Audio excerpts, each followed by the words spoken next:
वज़ीर आज़म शहबाज शरीफ ने एक बार फिर गाजा में फौरी गैर मशरूत जंग बंदी का मुतालबा कर दिया।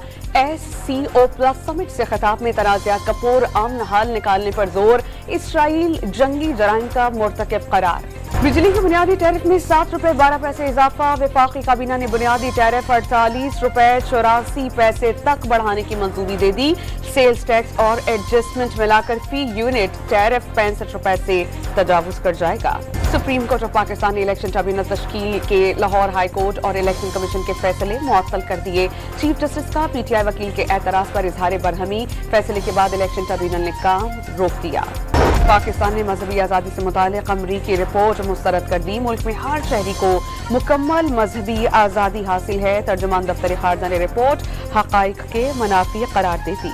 ऑपोजिशन लीडर समेत दीगर रहनुमाओं को बानी PTI से मुलाकात की इजाजत न मिल सकी। उमर अयूब की PTI में किसी भी तक़सीम की तरतीब। वज़ीर आज़म शहबाज शरीफ ने FDR ने एक बार फिर अफसरान की छांटी कर दी। ग्रेड 20 के 27 अफसरान को ओहदों से बरतरफ कर दिया। कामरान टिसोरी का गवर्नर हाउस में मुहर्रम उल हराम के हवाले से सेल कायम करने का ऐलान। खराब सड़कों की तामीर और मुरम्मत करवाने की यकीन दहानी। कौमी इत्तेहाद की जरूरत पर जोर। कराची में पानी माफिया का सरगना अरबों रुपए के असाजात का मालिक निकला। मुल्जिम शकील महर ने मुख्तलिफ इलाकों में पानी चोरी का नेटवर्क चलाने का एतराफ कर लिया।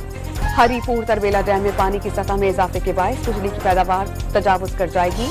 16 यूनिट से 4432 मेगावाट बिजली बनने लगी। और पाकिस्तान क्रिकेट बोर्ड का बड़े नामों को मेंटोर बनाने का फैसला। चेयरमैन PCB ने साबिक कप्तान और टेस्ट क्रिकेटर्स को काम की पेशकश कर दी।